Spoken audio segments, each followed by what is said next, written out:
That's what I'm talking about.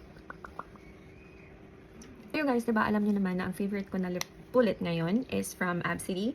Their Cashmere Kiss in the shade Macaron. Ito yun siya na shade. Ito yung laging gamit ko. So, kasi gusto ko yung paglapat niya sa lips ko, gusto ko yung smoothness niya, at saka yung color payoff niya. Kaya bumili ako ng dalawa from Absidy din.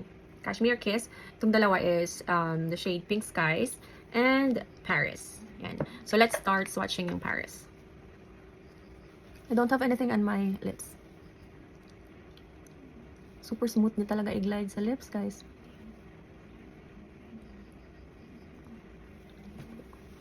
Oh, wow.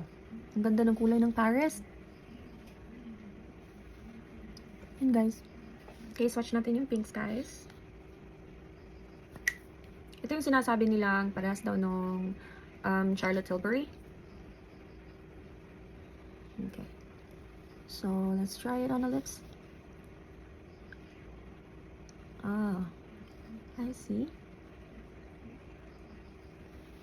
Ah, yung ano, Charlotte Tilbury na pillow top. Again, this is Pink Skies. Lang, may gagawin tayo. Let's try this one.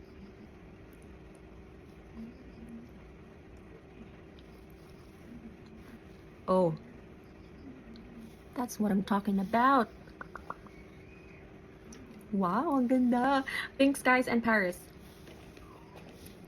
Ganda niya sa personal, you guys. Ito naman. Ang ganda nito. So, I have 3 na. The Macaron, the Pink Skies, and the Paris.